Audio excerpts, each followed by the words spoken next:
I wonder, when was the last time you gave serious thought to what the future workplace will be like? Not just the workplace in general, but your profession in particular. This is one question I've given a lot of thought to in recent times since becoming a dad. I look at my young boy and I think, as he's going into school and throughout his working life, what's the world going to look like, and how do I start preparing him for that now? And as I speak to parents, this is often a common concern for parents who they want to get their kids ready for a world that's going to look so different to the world that they've known throughout their working lives. And as a futurist, most of my time is spent looking at some of the forward-facing trends, things that are going to shape industries and society and our communities in the years to come. And if we look at the workplace in particular, there are 5 things we're going to see the workplace become increasingly over the coming 5, 10, 15, even 30 years. And the first thing we're going to see is workplaces that are increasingly automated.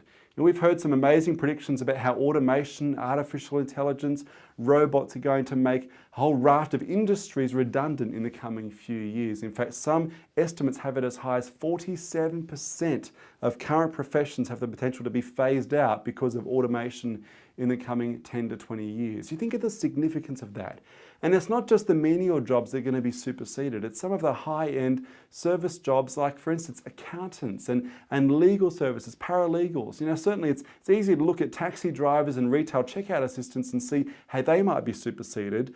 But it's other industries that you might think are safe right now that will be fundamentally impacted by automation. And one of the big forms of automation we've got to really be paying attention to is as our cars are increasingly automated. Self-driving cars are going to have the most significant difference in the way we work and the shape of our society over the coming few years, probably more so than any other trend that I'm looking at the moment. Because the moment our cars drive us everywhere, the need for drivers, but a whole lot of other ancillary services like parking stations and hire car companies, and the list goes on. Suddenly the world changes rapidly the moment our vehicles can drive themselves.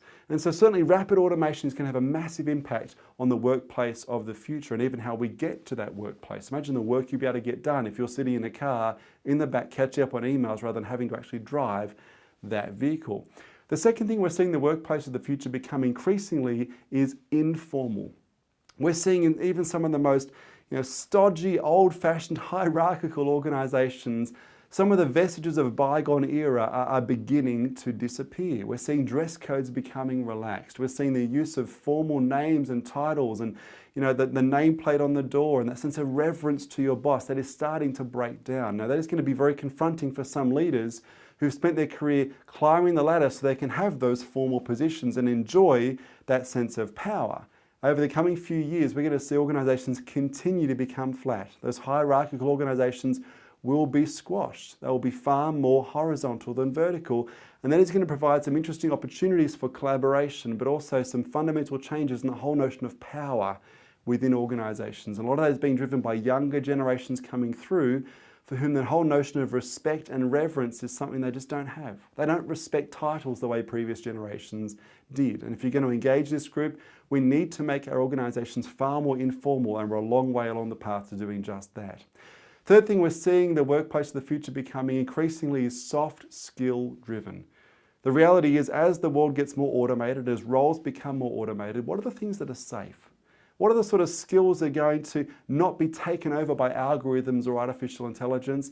And it's the soft skills that we have as human beings. It's our ability to empathise. It's the creativity we can bring to our roles.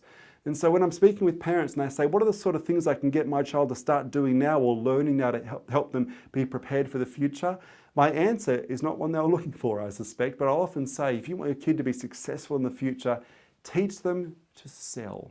Quite honestly, get them into a job straight out of school, straight out of university, where they're selling. Ideally selling something that is difficult to sell, because what they'll learn as a salesperson, regardless of what their role is and what sort of sales they're in the process of sales, you learn discipline, you learn resilience, how to deal with rejection. You learn about being organised. You learn, more importantly than anything else, about how to persuade. How do you connect with and persuade people who've got a different perspective to you? Those are the sort of soft skills that will serve this younger generation for decades, regardless of how things change. So soft skills will continue to be more important than hard skills in the coming few years. Number 4, we're seeing the workplace becoming increasingly portfolio-based. Forbes have predicted within 5 years, 40 to 50% of the workplace will be freelancers. And this of course begs the question, are we training the younger generation coming through to think like entrepreneurs in an effective way? Do they have the skills to be freelancers? Or are we teaching them, we're training them to be employees? Because if almost half the workplace is going to work for themselves, that necessitates some skills that go with that. Number 5, the fifth thing we're seeing, which is one, again, we've already begun to see the trend toward, is we're seeing workplaces becoming more location flexible. Work will be less and less about a place you go to. It'll just be a thing that you do, and you'll be able to do it from any number of different locations.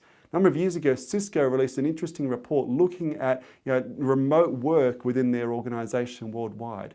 And they found that across all of their organization, 89% of their employees telecommuted or worked from home at least once per week. Now, if you want to look at the business case for why you would want people to work from different locations, not to all come into the office to work every single day, the business case is pretty compelling.